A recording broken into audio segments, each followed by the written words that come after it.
Hello, and welcome to Managing Chronic Obstructive Pulmonary Disease. This is an informational presentation by Grace Anders, Kristine Price, Haley Limper, Mary Kempf, and Gabby Horrall. Today, our learning objectives include COPD causation, signs, and symptoms, describing and demonstrating specific techniques to manage shortness of breath, which is a symptom.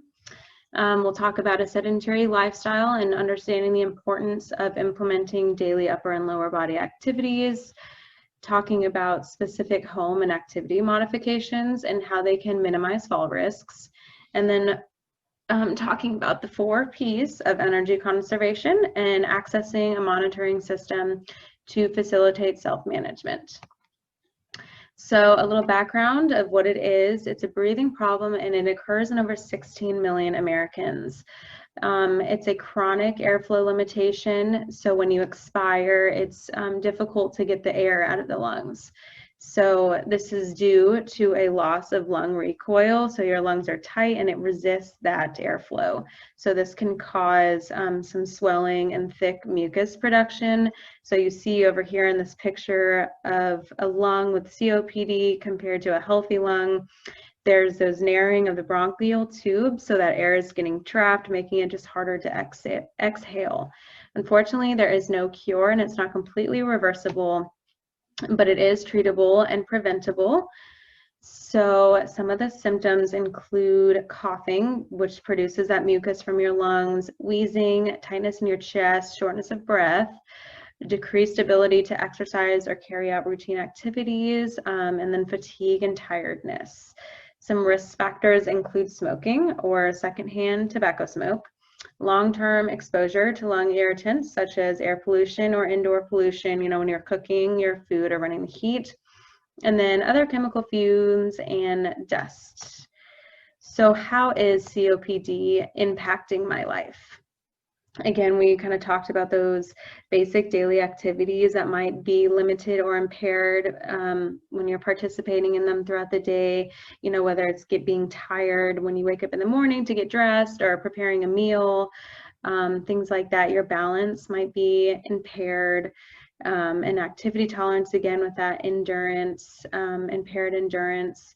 You might also experience shortness of breath and more memory limitations.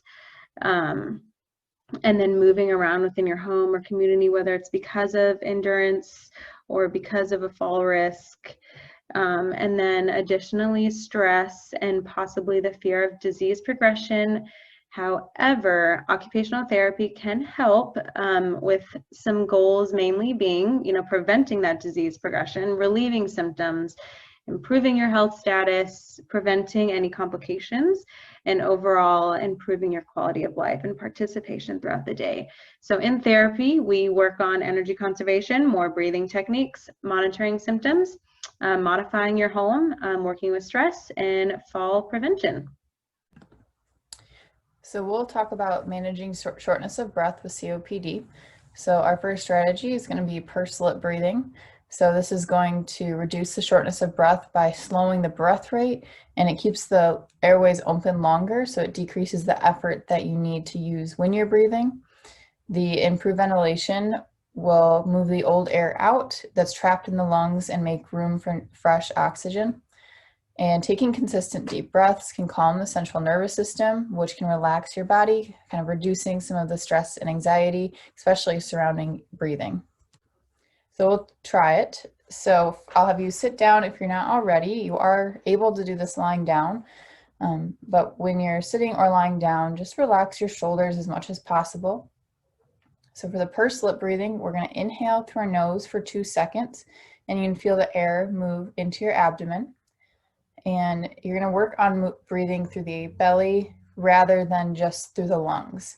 So you're going to breathe in through the nose for 2, and then you'll purse your lips like you're going to blow on hot food or blow candles out, and it's going to take twice as long to exhale. So it'll look like this: in for 2,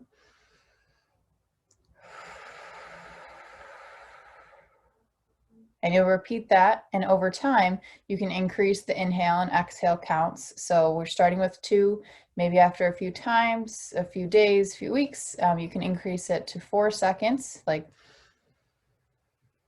and then out for 6, and so on.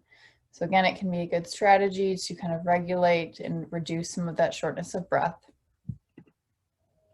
So another strategy, similar breathing technique, was diaphragmatic breathing.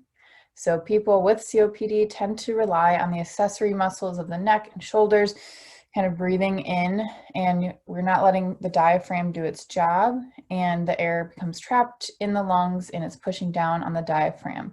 So with this technique, we really want to work on retraining the correct muscles so you can breathe more efficiently.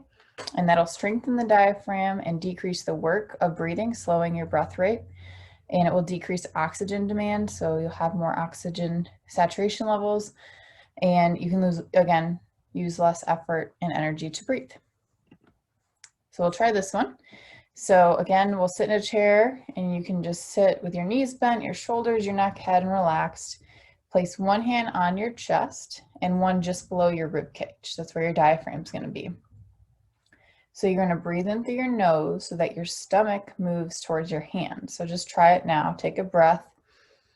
Feel the belly press against the hand.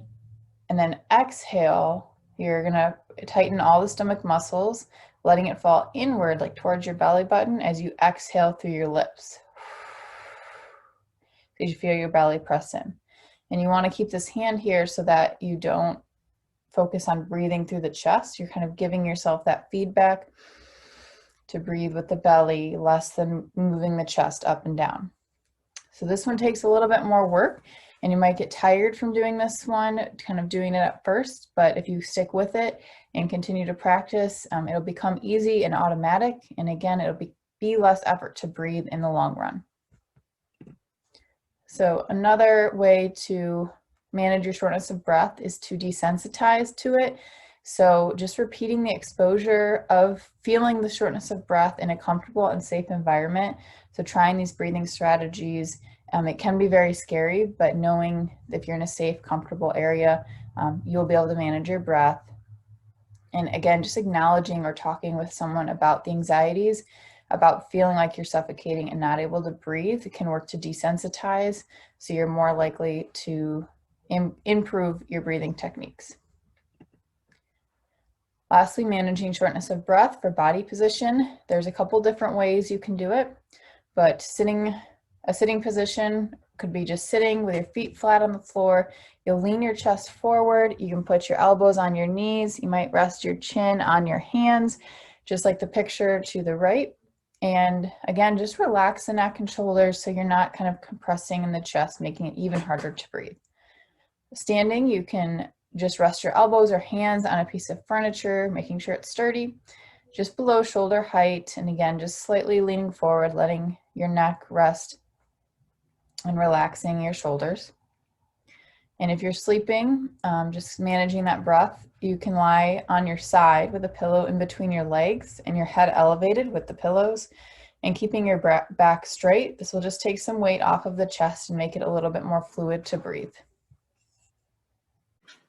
All right, so now we're going to get into implications of a sedentary lifestyle. It can be easy to get stuck in a cycle of inactivity, but it's important to incorporate daily activities into your routine. COPD patients are at an increased risk for developing sedentary lifestyle habits due to the avoidance of activities that may induce dyspnea, which is kind of what Kristine talked about, and decreased participation leads to deconditioning. So deconditioning is defined as multiple changes in the body's system that are brought on by inactivity. Deconditioning is a major contributor to skeletal muscle dysfunction, which is the reduction of muscle strength or endurance. These changes can typically be reversed by activity. There will also be musculoskeletal changes that occur in the shoulder. So a study examined the capacity of patients with COPD to fully elevate their arms in an upright position, in addition to the contribution of their thoracic spine, posture, and mobility.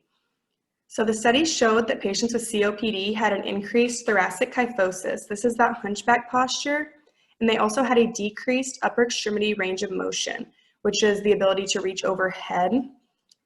These musculoskeletal mechanisms restrict biomechanics of the upper body, which increases required effort for a task. The functional impact of this is that patients with COPD report increased difficulties in performing activities above shoulder height.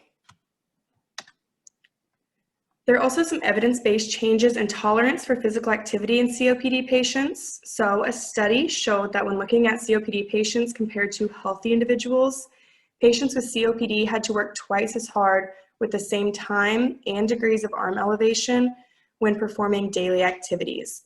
This increased effort required could lead to frustration or lots of other feelings.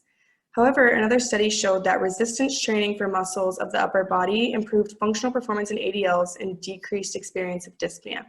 So this is a good thing. We want to work towards making those changes to increase overall quality of life. So the importance of upper extremity strength and endurance is that decreased arm strength is associated with decreased exercise tolerance, quality of life, and survival. Decrease in arm endurance is associated with worsening of dyspnea and hyperinflation. And then decreased arm strength and endurance negatively impacts overall functional capabilities of patients with COPD. The benefits of exercise are improved energy levels, mood, immune system, and ability to do activities that are important to you. And then specific to COPD, you'll experience reduced breathlessness, leg tiredness, and stress. And we know how important exercise is, but we also know that patients with COPD have considerations that need to be addressed when participating in exercise. So some considerations for lower intensity exercises. These can be done at home unsupervised, but before you exercise, make sure that you warm up and cool down. Use gentle stretches, make sure you've eaten a light meal, drink plenty of water, and have your reliever available. Stop exercising if you feel chest pain or tightness, increasingly wheezy, dizzy, nauseous, or cold, or pain in your joints and muscles. Some examples of these low-intensity exercises include going for a walk, cleaning or housework, gardening, climbing stairs, low-impact aerobics, light resistance training with hand weights or bands. So it doesn't always have to be something that you're doing in the gym. It can be things around the house that just get you moving. All right, and then considerations for high-intensity exercise. So high-intensity exercise should never be performed when not supervised by a trained professional, and proper education should be given on how to report feelings of breathlessness. So this is the ACSM Borg scale, which is what most people use when you're going to be doing high-intensity exercise, and the termination criteria for physical activity is a Borg scale of greater than 6. So you can see that's between severe breathlessness and very severe breathlessness, which is why you want to be closely monitored. And then oxygen saturation below 80%. So that would be using your pulse oximeter. And then oxygen depletes when you're exercising because everything requires oxygen. So when your muscles are working harder, they require more and more oxygen. If your body can't circulate enough oxygen to meet the demands that the muscles need, you'll go into that oxygen deficit and experience shortness of breath. So that is why your oxygen saturation goes down even more when you're moving. Pulmonary function can be maximized by using bronchodilators before exercise training, and then any individual suffering from acute exacerbations of their pulmonary disease should limit exercise until symptoms have subsided. And then this kind of correlates with what Kristine was talking about earlier and how this population can be easily deconditioned.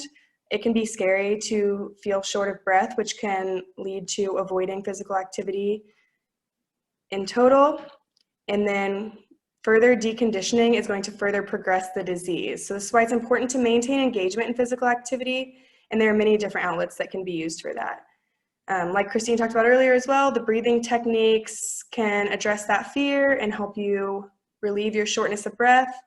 And then remember that any movement is better than no movement. Okay, something else helpful is to modify your tasks. You can use assistive devices like a reacher in the top right corner. This will help limit frequent bending. It's a couple feet long, so you can pick something up off the ground without having to bend over and do it. You can perform tasks seated instead of standing. You can increase the contrast of your environment in your home to decrease tripping hazards. So this would be like adding color. You can allow increased time for activities and arranging a schedule to utilize energy and prevent burnout. So here's a picture of an example schedule.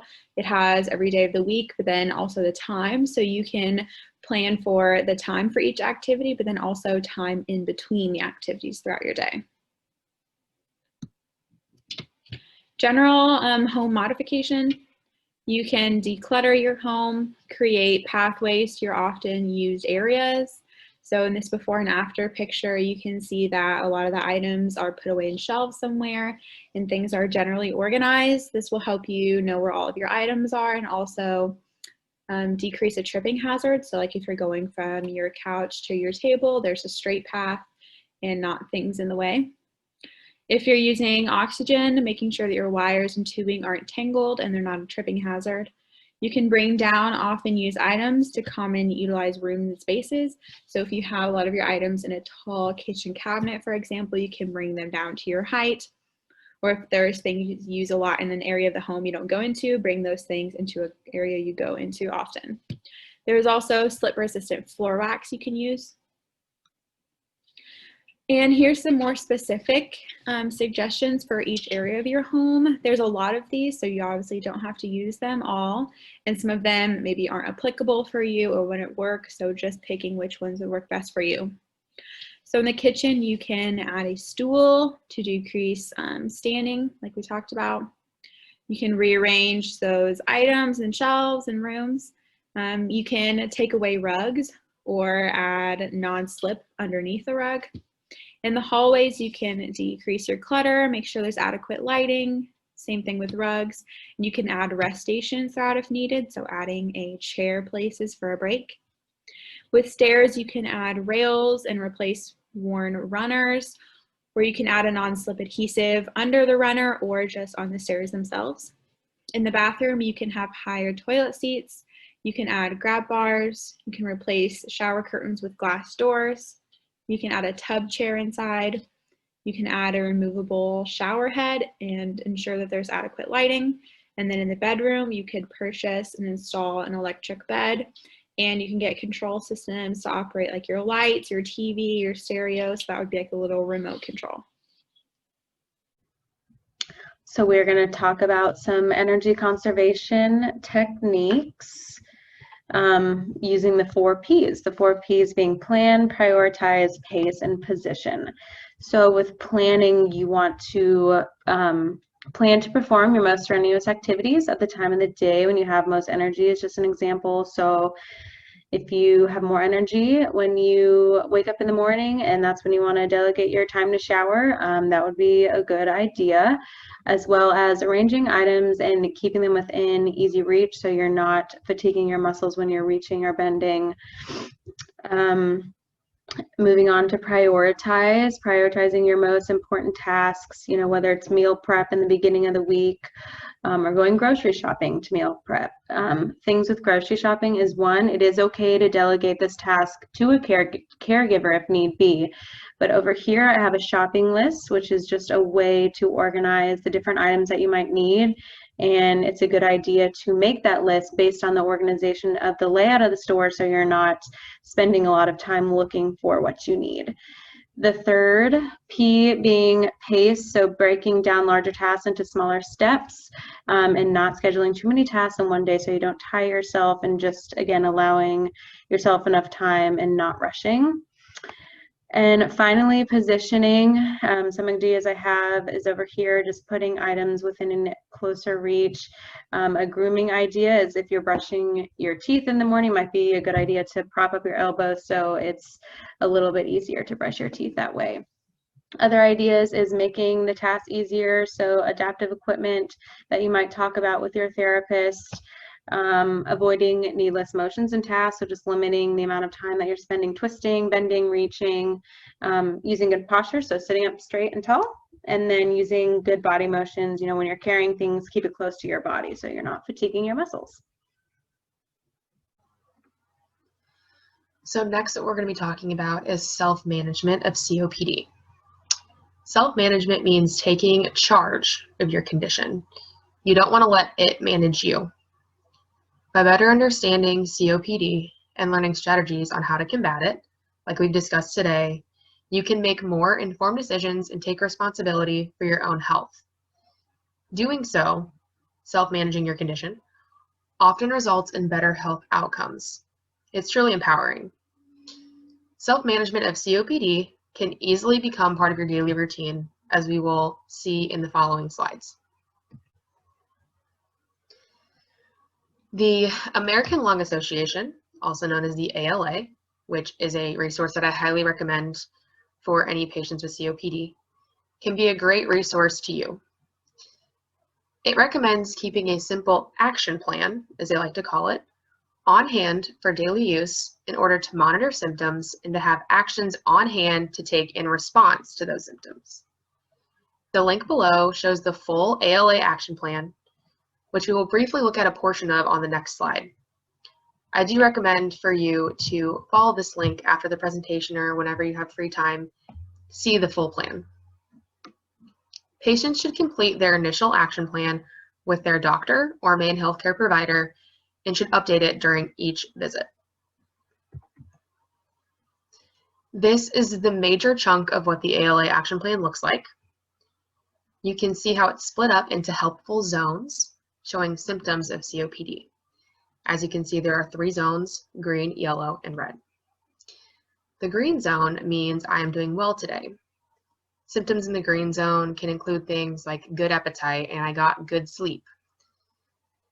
Next, the yellow zone means I'm having a COPD flare-up or a bad day. Symptoms in the yellow zone can include swollen ankles, increase in mucus, and things like that. Finally, the red zone means I need urgent medical care. Red zone symptoms include coughing up blood or fever and chills. When you complete this action plan with your healthcare provider, when you're initially filling it out, they can recommend specific actions that you should take for certain symptoms by checking the appropriate boxes on the right or writing in their own action recommendations on the blank lines. These can be specifically tailored to you. So when you have these symptoms, you can keep track of when and what they were and the actions that you should and the actions that you did take. Like I said, there is an additional page to the writing plan as well, which I suggest for you to look at. It's more of information for your doctor. This is the one that mainly you would use, but it's a great way to help self-manage and monitor your overall symptoms. So next we have an activity for you to complete with us called What's in My Cup? And we have a short video here that's going to explain what we're going to be talking about. Cup analogy for pain. So this is you, but you as a cup. Here are a number of potential contributors to pain. So let's go ahead and fill that cup. We can have joint changes. We can have joint chemicals. We can have worry. So here, you are okay. Your cup is not overflowing, and you can be pain-free. But life adds more. Lack of activity, poor sleep, and too much too soon. And what do we get? We get that cup overflowing. When your cup overflows, you might have pain. So to help yourself, you want to ask 3 big questions. What's in my cup? What are the potential contributors to pain? Then we want to ask, what can I do to decrease those contributors? Or can I decrease those contributors? At the same time, it's not fair to say that that cup has to be empty and that all of the stressors in our life have to be gone. So we ask our 3rd question, how can I build a bigger cup? If you build a bigger cup, or if you decrease what's in the cup, you can positively impact your pain.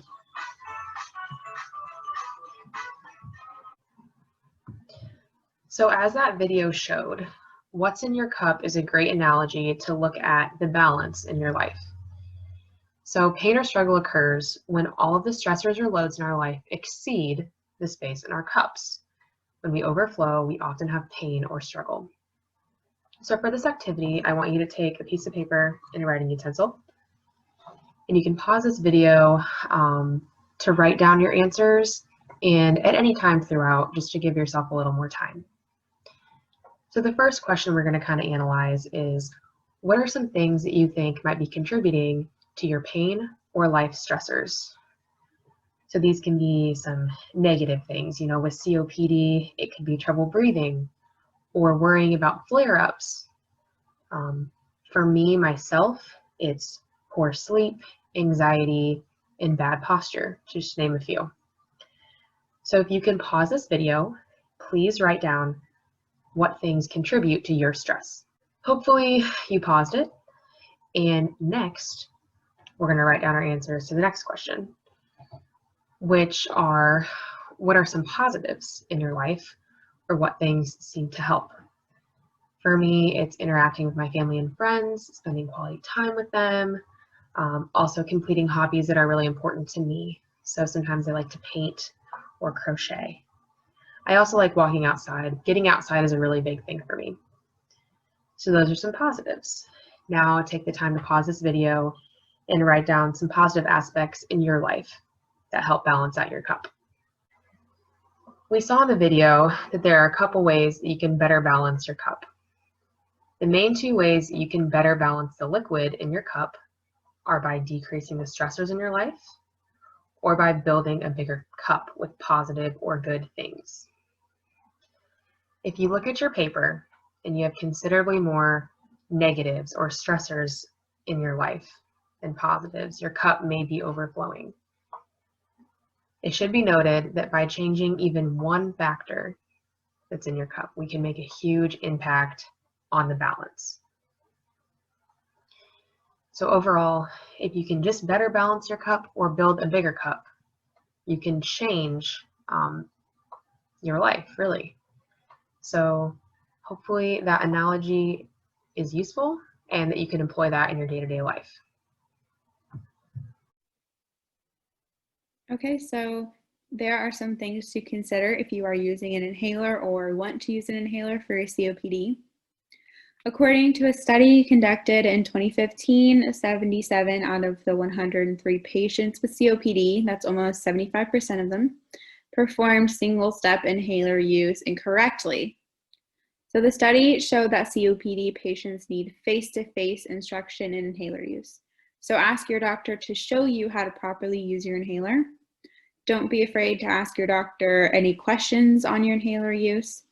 Keep track of expiration dates on medications, and take your medication exactly like you are prescribed to do so by your physician. So don't stop taking it unless specifically advised to do so. Sometimes if we're taking medication for a while, we think we're feeling great and we don't need it, but the medication is actually what is helping us feel good. So do not stop taking it unless you talk to your doctor. So we've talked about many different things throughout this presentation. We talked that COPD causes airflow blockage and breathing related issues, making it difficult to get air out of the lungs.